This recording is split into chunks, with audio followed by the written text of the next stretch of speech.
തുടങ്ങിയിരുന്നത് എന്തായിരുന്നു?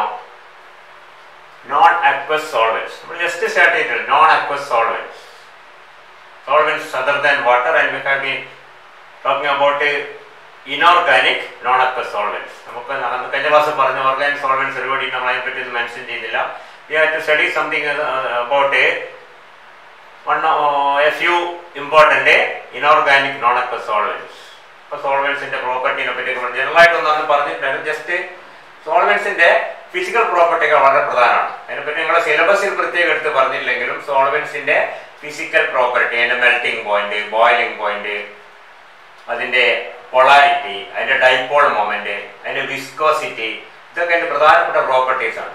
ഇത് പ്രാധാന്യമൊക്കെ ഉണ്ടാവുക എന്നാലോചിച്ചൊക്കെ ഒരു സോൾവെന്റിന്റെ നമുക്കറിയാം ഒരു നോൺ അക്വസ് സോൾവെന്റ് ആണ്. നമ്മൾ വാട്ടർ കഴിഞ്ഞാൽ നമ്മൾ വളരെ പ്രധാനമായിട്ട് ഉപയോഗിക്കുന്ന നോൺ അക്വസ് സോൾവെന്റ് ആണ് അമോണിയ. വേറെ എന്താണ് HF. ഇതൊക്കെ കഴിഞ്ഞ ക്ലാസ് പറഞ്ഞിട്ടുണ്ടായിരുന്നു. ഇപ്പൊ ഇതിനൊക്കെ വാട്ടറിന്റെ മെൽറ്റിംഗ് പോയിന്റും ബോയിലിംഗ് പോയിന്റും 0 ഡിഗ്രിയും എത്രയാണ് 100 ഡിഗ്രി സെൽഷ്യസും ആണ് അല്ലേ. അതേ സമയത്ത് ലിക്വിഡ് അമോണിയന്റെ അത് -77 ഡിഗ്രിയും -33 ഡിഗ്രിയുമാണ്. നമ്മുടെ സാധാരണ നമ്മൾ സോൾവെന്റ് എന്ന് പറഞ്ഞ ഒരു ലിക്വിഡ് ഫോമിലാണല്ലോ. അപ്പൊ അതിന്റെ ലിക്വിഡ് റേഞ്ച് എന്ന് പറഞ്ഞാൽ ഏത് ടെമ്പറേച്ചർ മുതൽ ഏത് ടെമ്പറേച്ചർ വരെയാണ് അത് നോർമൽ പ്രഷറിൽ അത് ലിക്വിഡ് ആയിരിക്കുക എന്നുള്ള വളരെ പ്രധാനപ്പെട്ട കാര്യമാണ്. സാധാരണ നമുക്ക് എക്സ്പെരിമെന്റ് ഒക്കെ ചെയ്യുന്നെങ്കിൽ ഏറ്റവും സൗകര്യപ്രദം എന്താണ്?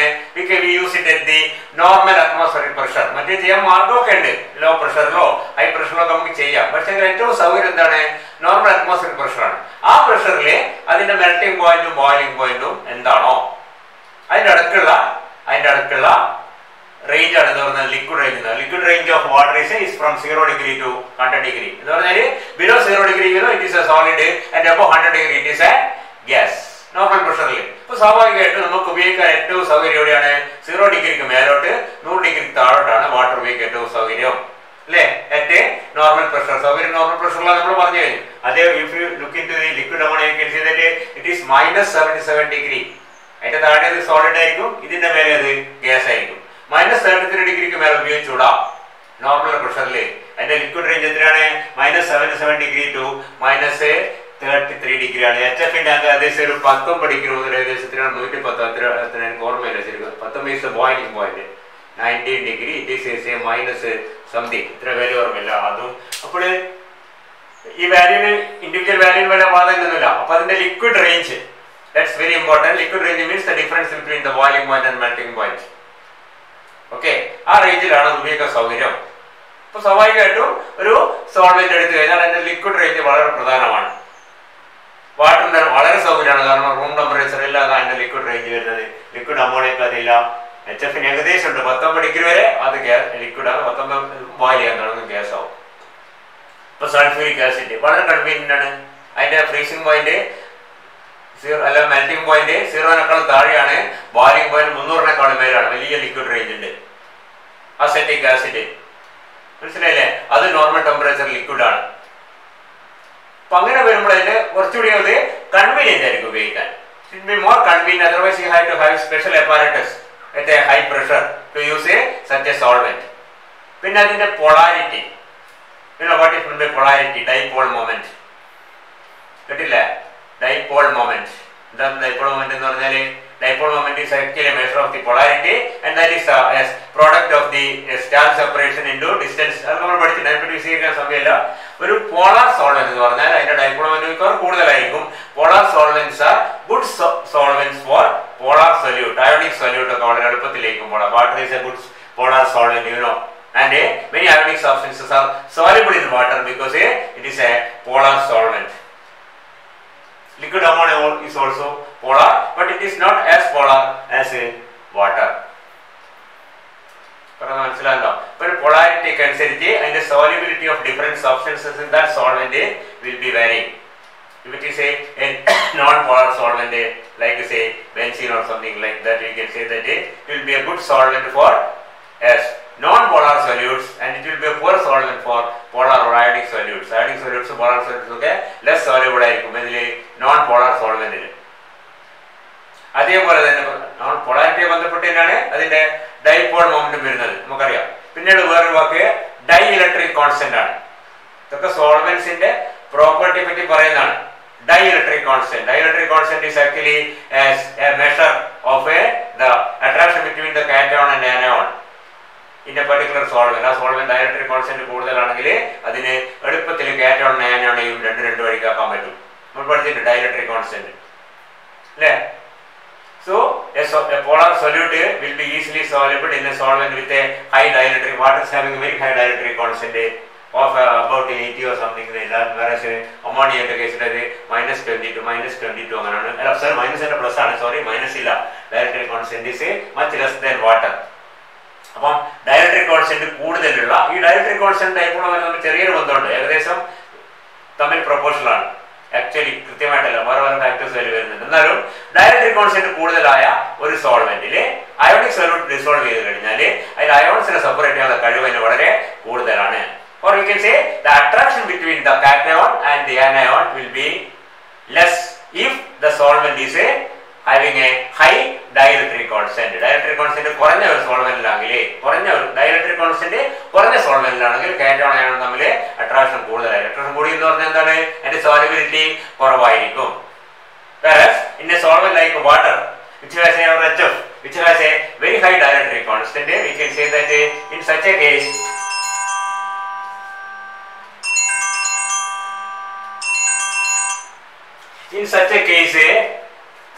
such a ഡയലക്ട്രിക് കോൺസ്റ്റന്റ് കൂടിയ സോൾവെന്റില് അയോൺസ് തമ്മിലുള്ള അട്രാക്ഷൻ കുറവായിരിക്കും. അതുകൊണ്ട് അയോൺസിനെ സെപ്പറേറ്റ് ചെയ്യാൻ അതിനെ വളരെ നമ്മൾ പഠിച്ചിട്ടുണ്ടെന്ന് എനിക്ക് അതിനെപ്പറ്റി നമ്മൾ അധികം വിശദീകരിക്കേണ്ട ആവശ്യം പറഞ്ഞു തന്നെയാണ്. പിന്നെ വിസ്കോസിറ്റി. ഇപ്പൊ സൾഫ്യൂരിക് ആസിഡ് എടുത്ത് കഴിഞ്ഞാൽ കോൺസ്റ്റന്റ് സൾഫ്യൂരിക് നമ്മൾ ഒഴിക്കുമ്പോൾ എങ്ങനെയുണ്ട്? നല്ല വെളിച്ചെണ്ണ ഒഴിക്കുമ്പോൾ നല്ല വിസ്കസ് ആണ്. ഒരു വിസ്കസ് സോൾവെന്റില് അയോൺസിന്റെ movement, mobility of the ions will be less, so it will be difficult for conducting reactions, for conducting crystallizations or performing filtration. അതിനൊക്കെ ബുദ്ധിമുട്ടായിരിക്കും വിസ്കോസിറ്റി കൂടിയ ഒരു സോൾവെന്റിലാണെങ്കിൽ. അതേസമയത്ത് വിസ്കോസിറ്റി കുറവാണെങ്കിൽ reaction will be faster because ions can move much faster in a less viscous solvent, so that yes, a low viscosity is good for a good solvent. Viscosity കുറഞ്ഞിരിക്കുന്നതാണ്. Viscosity കൂടിയ ഒരുപാട് നമുക്കറിയാം complication വരും. അങ്ങനെ പിന്നെ ഒരുപാട് factors സോൾവെന്റ്സുമായിട്ട് ബന്ധപ്പെട്ടിരിക്കുന്നുണ്ട്. അത് അത്ര ഡീറ്റെയിൽ ആയിട്ട് നമ്മൾ പോകേണ്ട ആവശ്യമില്ല. പിന്നെ നമ്മൾ കഴിഞ്ഞ ക്ലാസ്സിൽ പറഞ്ഞത് classification of solvents, protonic, non protonic. Protonic തന്നെ വേണമെങ്കിൽ നമുക്ക് പ്രോട്ടോണിക് സോൾവെന്റ് എന്ന് പറഞ്ഞാൽ എന്താണ്? Proton, acetic acid, sulphuric acid പോലെയുള്ള പ്രോട്ടോൺ കൊടുക്കാൻ വാങ്ങാൻ കഴിവുള്ള സോൾവെന്റ്സ് ആണ് പ്രോട്ടോണിക് സോൾവെന്റ്സ് എന്ന് പറയുന്നത്. അതിൽ തന്നെ എന്തുണ്ടാവാം? പ്രോട്ടോജെനിക് ആൻഡ് പ്രോട്ടോഫിലിക് എന്ന രണ്ട് വാക്കുണ്ട്. പ്രോട്ടോജെനിക് എന്ന് പറഞ്ഞാൽ പ്രോട്ടോൺ കൊടുക്കുന്നത്, പ്രോട്ടോഫിലിക് എന്ന് പറഞ്ഞാൽ പ്രോട്ടോൺ നഷ്ടപ്പെടുന്നത്. മനസ്സിലായില്ലേ? Ammonia is a protophilic solvent. Sulphuric acid or sulfuric acid is a protogenic solvent. മറ്റു അസിഡിക്കും ബേസിക്കും പോലെ ഏകദേശം വലിയ വ്യത്യാസമൊന്നുമില്ല. ഇങ്ങനത്തെ വാക്കുകളുണ്ട്, ശ്രദ്ധിക്കാന്ന് മാത്രമേ ഉള്ളൂ. ഓക്കെ, നമ്മൾ പറഞ്ഞു വരുന്നത് നമ്മളന്ന് പറഞ്ഞ് അവസാനിപ്പിക്കുകയായിരുന്നു. You have to look into the different type of reactions that occur in non-aqueous solvents. Generally എന്തൊക്കെ ടൈപ്പ് റിയാക്ഷൻസ് ഞാൻ അന്ന് പറഞ്ഞു, ഇത് തന്നെ ആവണമെന്നില്ല. എന്നാലും non-aqueous solvents കാണുന്ന പ്രധാനപ്പെട്ട റിയാക്ഷൻസ് നോക്കാം. നമുക്ക് ഒരു 4-5 ക്ലാസ് ആയിട്ട് തരേണ്ടിയിരിക്കാം. Different types of reactions that occur in non-aqueous solvents. അതില്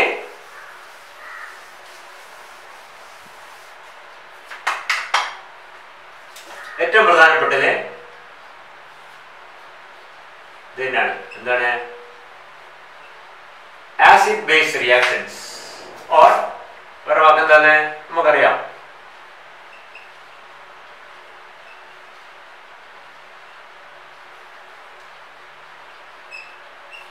neutralisation reactions. We have studied already the solvent system concept of acids and bases. Remember the concept of CADI and LC, in which an acid is any substance which when added to a solvent causes an increase in the concentration of the cation characteristic of that solvent, and a base is when a substance which when added to that particular solvent causes an increase in the anion characteristic of that solvent. This increase may be either by its self dissociation or by reaction with the solvent. ആ solvent ആ substance acid ആണ്. And you have also seen that the same substance can act as an acid in one medium, can act as an acid in base in another medium. കണ്ടിട്ടുണ്ട് ammonia മീഡിയത്തിലെ acetic acid is a strong acid. Water medium acetic acid is a weak acid. Concentrated sulfuric acid medium acetic acid is a base. Acetic acid is a solute. Concentrated sulfuric acid is base ആണ്. വാട്ടറിൽ ഒരു weak acid ആണ്, അമോണിയയിൽ ഒരു strong acid. നമ്മൾ പഠിച്ചിട്ടുണ്ട് നേരത്തെ. So ഈ neutralisation means what is actually in a solvent. നമ്മൾ വാട്ടർ വിട്ട് മറ്റ് സോൾവെന്റ്, വാട്ടർ അടക്കമുള്ള സോൾവെന്റിനെ പറ്റിയാണ് പറയുന്നത്. We can see that this is the reaction between the cation and the anion. Cation characteristic of the solvent and the anion characteristic of the solvent. അതിനൊരു വാക്ക് കൂടി നമ്മളത് പറഞ്ഞിട്ടില്ല. അതൊരു വാക്ക് അത്ര കോമൺ അല്ല. Solvonium ion, that is the cation, and the solvate ion, that is the anion. H3O plus is the solvonium ion and the OH minus is the solvate ion in H2O. Okay, you can see that NH4 plus is the solvonium ion, NH2 minus is the solvate ion in liquid ammonia. Clear? The cation characteristic of that solvent, the anion characteristic of this solvent. Here, the cation characteristic of water, the anion characteristic of water. This characteristic the cation, which is formed by the self-ionization of the solvent. Ionizing solvents of the self-ionization, ഒരു ചെറിയ extent ശ്രദ്ധിക്കുക. അപ്പാട് ionise ചെയ്യുന്നതല്ല. You know in aqueous medium, in pure water we have about 10 raised to minus 7 moles of H3O plus and the same concentration of OH minus, because the production of each H3O plus will result in the production of as a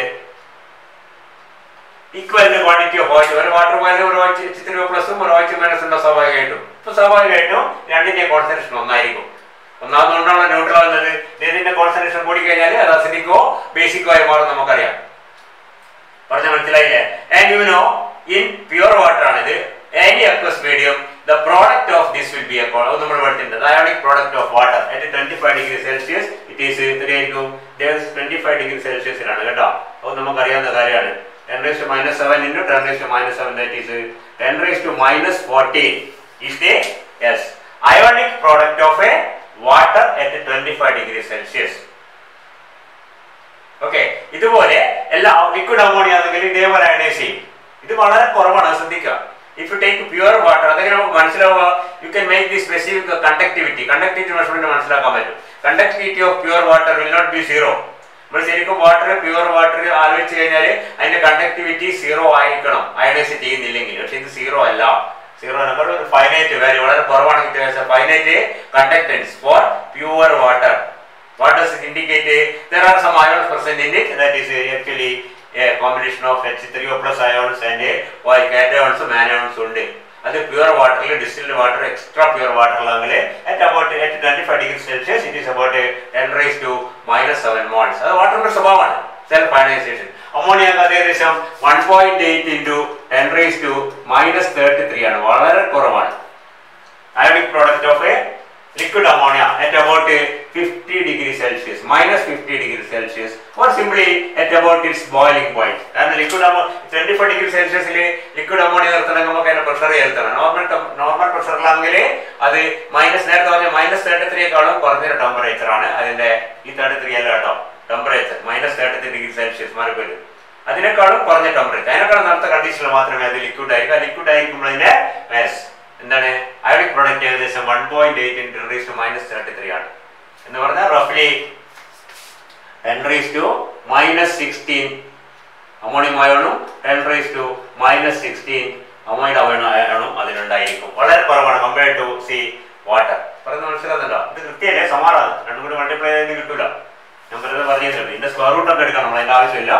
so we can see that each of such ionizing solvents undergo self-ionization. And what ion is formed by the ionization? That is the characteristic ion of that solvent. And any substance that causes the increase in the concentration of such an ion is a acid, and any substance which causes increase in concentration of such an anion is a base in that medium. In that, അത് വളരെ എല്ലാത്തിനും generally ഒരു ആസിഡും ബേസും ഇല്ല നമ്മൾ ഈ പറഞ്ഞ സിസ്റ്റത്തിൽ. ഒരു സോൾവെന്റില് ആരാണോ കാറ്റയോൺ കോൺസെൻട്രേഷൻ ഇൻക്രീസ് ചെയ്യുന്നത് അവനാണ് അവന്റെ ആസിഡ്. നമ്മൾ നേരത്തെ കണ്ടതാണ്. അപ്പോൾ എന്താണ് ഒരു ആസിഡ് ബേസ് റിയാക്ഷൻ എന്ന് പറഞ്ഞാൽ നടക്കുന്നത്? പിന്നെ non aqueous solvent, we can see that the acid base reaction, aqueous solvent ആയാലും കുഴപ്പമൊന്നുമില്ല. An acid base reaction is a reaction between the solvonium ion and the solvate ion to form the എന്താണ് ഉണ്ടാവുക? രണ്ടും കൂടി ചേർന്നാല് undissociated solvent molecule. For example, we can say നമ്മൾ നേരത്തെ കണ്ട ഇതൊക്കെ വാട്ടർ എടുക്കുക. വാട്ടറിലെ see ammonia is a base because ammonia will react with the water forming NH4 plus and OH minus. Ammonia എന്ന് പറഞ്ഞാൽ അവിടെ സൊല്യൂട്ട് അസറ്റിക് മാറിപ്പോയിരുന്നു. ഈ അമോണിയമായും ആസിഡ് തമ്മിൽ യാതൊരു ബന്ധമില്ല. ഇത് വാട്ടർ മീഡിയത്തിലാണ് നടക്കുന്നത്. വാട്ടർ മീഡിയത്തിൽ അമോണിയ ആഡ് ചെയ്യുമ്പോൾ എന്തുണ്ടാവും? ഹൈഡ്രോക്സൈഡിന്റെ കോൺസെൻട്രേഷൻ. അമോണിയത്തിന്റെ കോൺസെൻട്രേഷൻ കൂടി നമുക്ക് യാതൊരു കാര്യമില്ല. നമുക്ക് ഒന്നുകിൽ H3O+ന്റെ കോൺസെൻട്രേഷൻ കൂടണം, അല്ലെങ്കിൽ OH minusന്റെ കോൺസെൻട്രേഷൻ കൂടണം. OH കോൺസെൻട്രേഷൻ കൂടുന്നെങ്കിൽ ആ സബ്സ്റ്റൻസ് ബേസ് ആണ്. H3O+ന്റെ കോൺസെൻട്രേഷൻ കൂടുന്നെങ്കിൽ അത് ആസിഡ് ആണ്. രണ്ടും കൂടി വേറെ അയോൺസ് ഉണ്ട്. സോഡിയം ക്ലോറൈഡ് ഇട്ട് കഴിഞ്ഞാൽ വാട്ടറിൽ സോഡിയം ക്ലോറൈഡ് ഇട്ട് കഴിഞ്ഞാൽ എന്താ സംഭവിക്കുക? സോഡിയം അയോൺസിന്റെ കോൺസെൻട്രേഷൻ കൂടും. കാറ്റയോൺ ആണ്, പക്ഷെ അതിന്റെ ആവശ്യം നമുക്കില്ല. അത് വെച്ചിട്ട് നമുക്കത് ആസിഡ് എന്ന് പറയാൻ പറ്റില്ല. ക്ലോറൈഡിന്റെ കോൺസെൻട്രേഷൻ കൂടും, അതും പറഞ്ഞുകൂടാ. അതും ഒരു ബേസ് ഒന്നല്ല. മനസ്സിലായില്ലേ? പറയുന്നത് മനസ്സിലാകുന്നുണ്ട? ക്ലോറൈഡിന്റെ കോൺസെൻട്രേഷൻ HCl ഒരു മീഡിയത്തിൽ കൂടിയാൽ HCl non aqueous solvent attack ചെയ്യുമ്പോൾ ക്ലോറൈഡ് കോൺസെൻട്രേഷൻ കൂടി നമുക്ക് അത് ബേസ് ആണ്. മനസ്സിലാണെങ്കിൽ ബേസ് ആണെന്ന് പറയാം. കാരണം എന്താണ്? HClന്റെ ക്യാരക്ടറിസ്റ്റിക് ആനയോൺ ആണ് എന്ത്? Cl minus.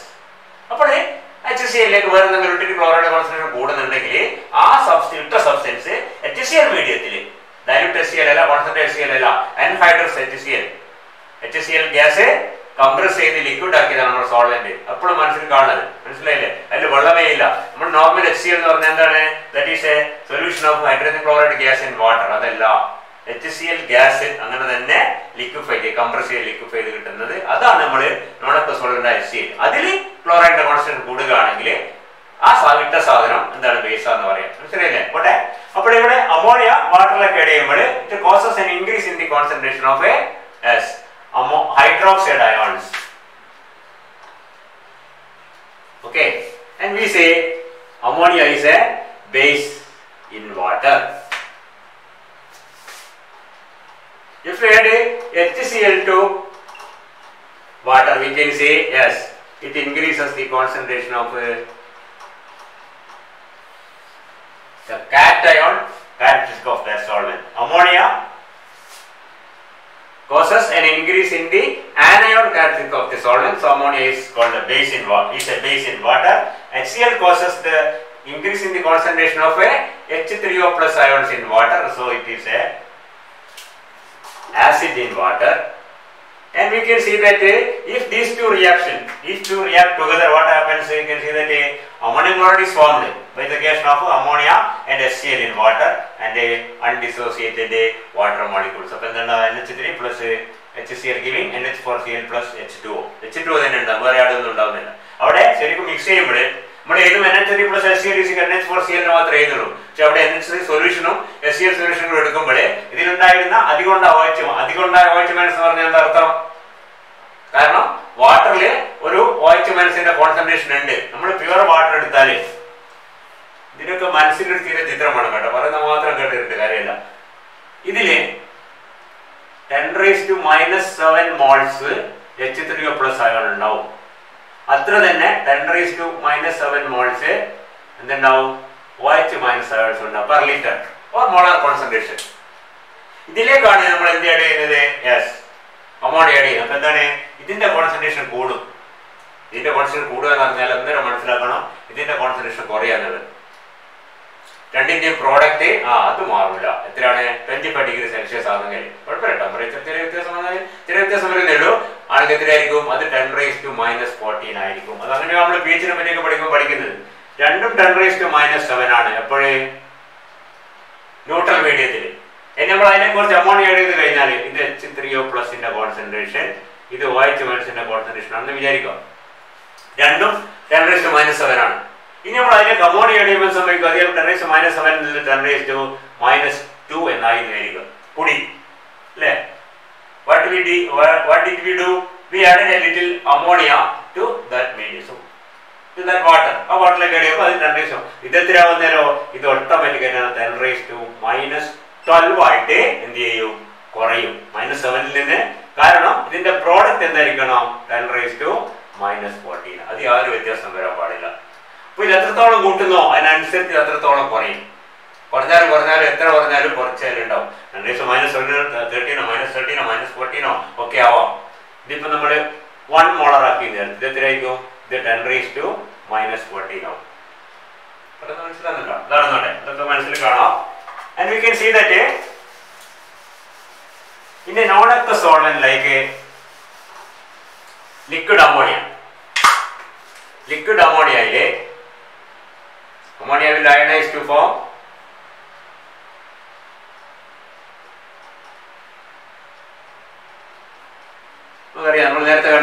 ammonium ions and amide ions, and we say that any substance which when added to liquid ammonia, if it causes an increase in the concentration of ammonium ions, that substance is called or substance is a acid in liquid ammonia. And if a substance when added to liquid ammonia causes an increase in the concentration of a amide ion, it is a base in liquid ammonia. So we can see that if you take a liquid ammonia and add to it a little HCl, or you pass a small quantity of HCl gas through it, what happens? Yes,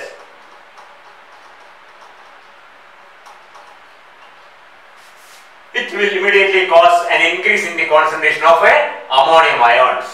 If you take a small quantity of potassium amide, NH2, potassium amide, and add to liquid ammonia, we can see that is ionized form.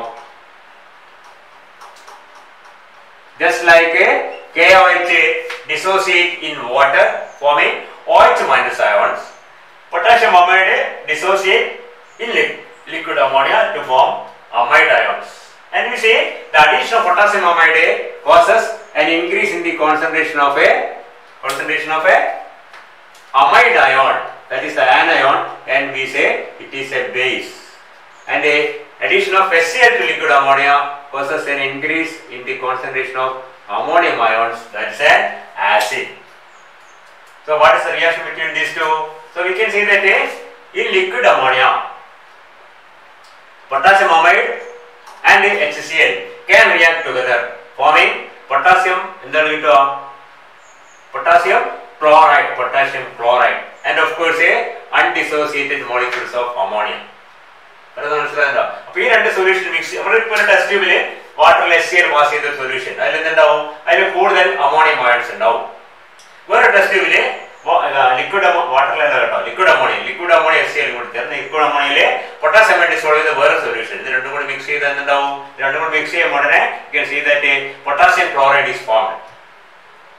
Potassium chloride ഇത് soluble ആയതുകൊണ്ട് insoluble ഏകദേശം potassium chloride insoluble, we can say it will be precipitated. അത് വേറെ കലവിനെ കാണാം. And we say that undissociated molecules of ammonia are formed. ഇതിനേക്കാൾ നല്ല വേറെ example നമുക്ക് ഇത് ഇങ്ങനെ ആയതുകൊണ്ടാണ് നമുക്ക് തീരെ കൺഫ്യൂഷൻ ഉള്ളത്. ഇതിന് പകരം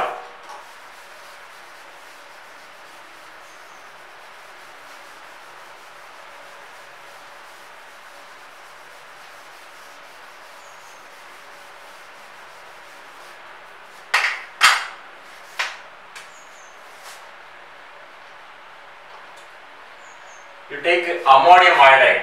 നമ്മളിപ്പോൾ ലിക്വിഡ് അമോണിയ പറ്റിയാണ് പറയുന്നത്. ഒരു എക്സാമ്പിൾ എടുക്കുന്നുണ്ട്. ലിക്വിഡ് അമോണിയ പറയാൻ നമുക്ക് പഠിക്കാനുണ്ട്. ഇതിൽ ആദ്യത്തെ എക്സാമ്പിൾ ആണ് will ionize to form NH4 plus and iodide ions.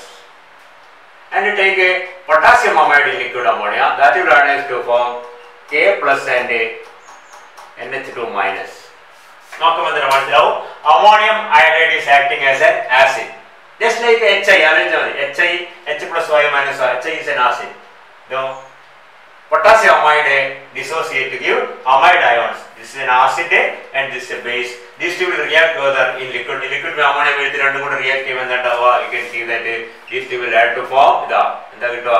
Potassium iodide plus 2NH3.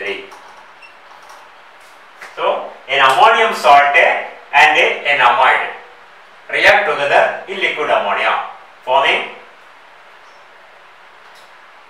undissociated ammonia molecules. Ammonia molecules are solvent undam, just like KOH plus HCl. KOH is an acid base in liquid in water, and HCl is an acid in water. You can say HCl and KOH react together form KCl plus H2O. ഇവിടെ അതുപോലെ എന്താണ് Ki plus NH രണ്ട് NH3 ഉണ്ടെന്ന് മാത്രം ഒന്നിന് പകരം മനസ്സിലായില്ലേ? Aqueous medicine നമ്മൾ കാണുമ്പോൾ KOH plus HCl giving KCl plus H2O or KOH plus HI അങ്ങനെയുണ്ട് KOH plus HI Ki plus H2O. ഇവിടെ NH4i plus KNH2 giving Ki plus 2NH3 molecules. Such reactions ആണ് നമ്മൾ എന്താണ് നോൺ അക്വസ് മീഡിയത്തിലെ ന്യൂട്രലൈസേഷൻ റിയാക്ഷൻ എന്ന് പറയുന്നത്. അതെ അമോണിയയിലായാലും ശരി വാട്ടറിൽ ഇവിടെ ഏത് നോൺ അക്വസ് സോൾവെന്റ് ആയാലും ശരി you can represent A neutralisation reaction like that. നമ്മൾ നേരത്തെ കണ്ടിട്ടുണ്ട് NOCl is a non-aqueous solvent and it ionized to form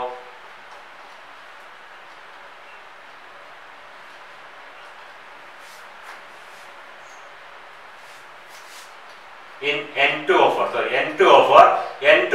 ionized to give NO plus and NO3 minus.